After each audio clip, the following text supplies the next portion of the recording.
Kevin? Hey, Sully, how are you doing today? Pretty good, man. What's happening? We're just getting ready for what the day presents. We got a little Williamstown St. Augustine baseball at about around 11 o'clock. So we'll take that in today and then enjoy the rest of the weekend. Nice. That's gonna be a great game. I wish I could get out there. I gotta cover some lacrosse here after the show, but that's a heck of a matchup. You're talking about two of the top teams in South Jersey. Yeah, Williamstown's off to a little bit of a slow start. I think they're at 3-2 now, but a team loaded with seniors and obviously a tremendous amount of experience. And then you have a St. Augustine team, which is off to a pretty good start itself. Had a loss the other day to Millville, but a team that I think is playing pretty well and could be a factor in non-public A. Kevin, who do you got in kind of leading your rankings? Has there been a lot of movement among the top 5 or 6 teams? Gloucester Catholic still sits at number 1, and they finally got some games under their belt this week. I believe they're 3-0. They're going to be heading down to Tampa for their spring break, and they're going to play some decent teams down in that Tampa St. Pete area. I know they're going to be playing IMG, I think next Saturday, but they'll have a handful of games down there that I think will, really test them. Their first couple games here in the Tri-County Conference, we're not games that tested them. They're winning games, they're scoring, 20+ runs, and that's a question that you come around to every year with Gloucester Catholic. When they left the Olympic Conference years ago for the Tri-County because of the size of the school, and I don't think Gloucester Catholic does not get tested enough during the regular season in its own league, especially in its own division. So these games will be big for them down in Florida. And then, this week, we finally got some good weather, got some games in, and the top teams in South Jersey, I think, are still the teams that we all think they are in Eastern, Washington Township, Lenape. Bishop Eustace is really, really coming on, and I saw them. They put a pounding on Paul VI, 11-1 in 5 innings the other day, and I thought Eustace was going to be pretty good. I didn't think they were going to be as good as I saw them play that day. So, it's early in the season, obviously, and a lot of things still have to shake themselves out. But Bishop Eustace is really playing well, and I think a team. They're not in the rankings yet. I think they'll play 2 games today, but a team that I was kind of impressed with early in the week was Hamilton.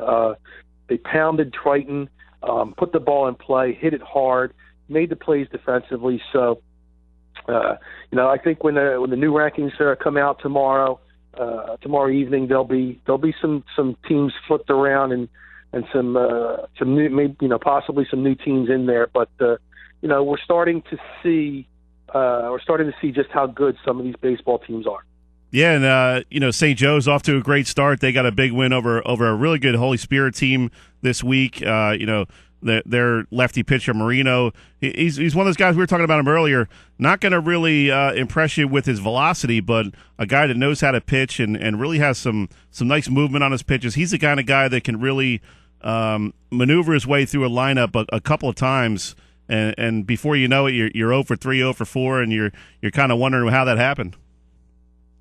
Yeah, I have not seen St. Joe, but I've heard some pretty good things about them. We'll see how things pan out. They'll be a team to watch in non-public B, but obviously Marino is a very good pitcher, and I've heard good things about him from a lot of other coaches as well. So, they score some runs for him. They're in good shape. Yeah, I guess this time of year, Kevin, is where these coaches are kind of trying to figure out who they can rely on in terms of the pitching, and even more so this year with the new pitch count rules, and obviously you're going to have a lot more arms available. Have you seen much of a difference in the coaching strategies or philosophies from some of these guys? Absolutely. This year with the new pitching rules, you're not going to probably try to extend guys too far. You're going to find games where, I think we talked about it last week, where the 10-run rule is going to come into effect, and you may need one more run, and you're going to do what you can to push it across. I know that a lot of teams so far have been able to take advantage of that situation. I know a lot of teams, have have really split up their pitching. Hamilton the other day, Brock Moriello was on the mound for them, and after 3 innings, they were in a very comfortable situation. I believe at that point they were up double-digit runs on Triton. So, Coach Gary Sarno was able to take him out of the game, limit his pitch count, therefore making him eligible to pitch earlier. And if he had thrown a couple more, if he threw another inning and threw, say, for an example, another 10 or 15 pitches, he was able to. That gave him an extra day that he was able to use him now today. So I think a lot of coaches are looking at that. They're splitting up the pitching duties. You're not going to see a lot of complete.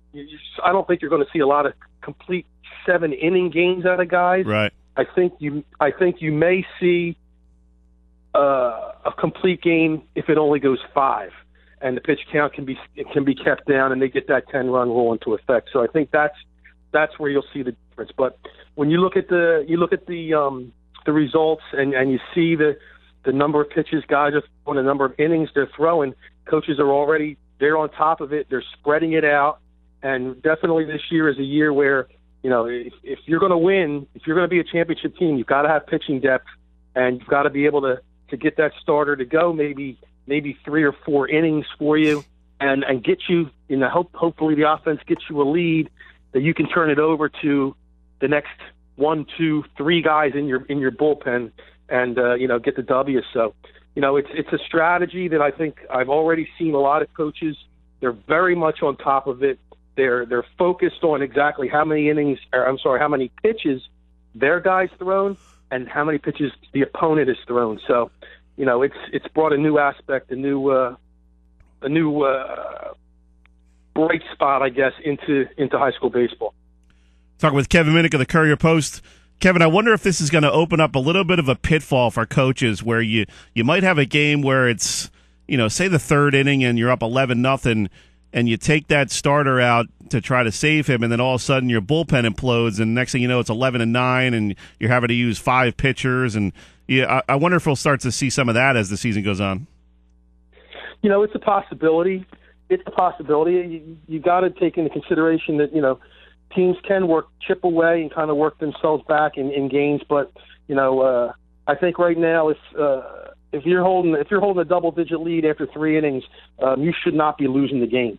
So, like I said before, you're going to be a lot of younger arms on the mound this year. We've already kind of seen that.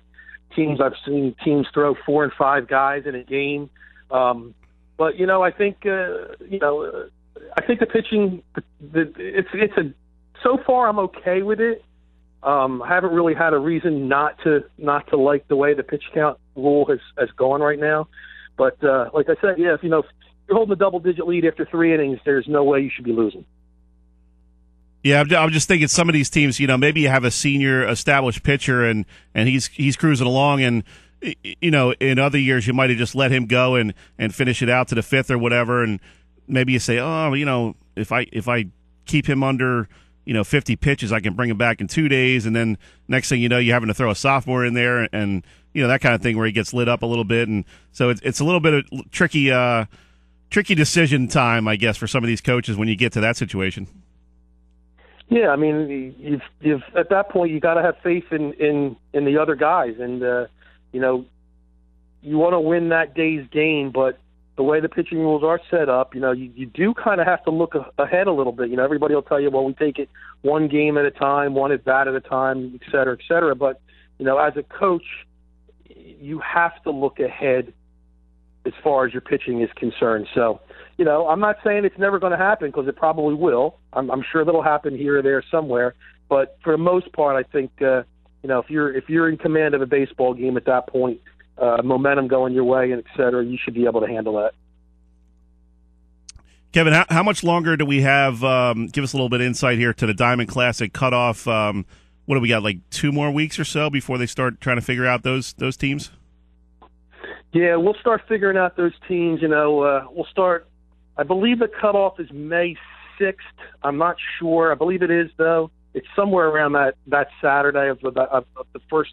I want to say the first weekend of May. Oh, okay. And then I believe the tournament starts the next weekend. I don't have it right in front of me, but we'll right now we'll probably one day next week I'll sit down and I'll break down all the division records, and we'll kind of see where we're at with that. But there's going to be some big games, in the next week or so that are going to, play a huge part in who gets in and who doesn't. And obviously, I think that Holy Spirit St. Joe game may play a role in it.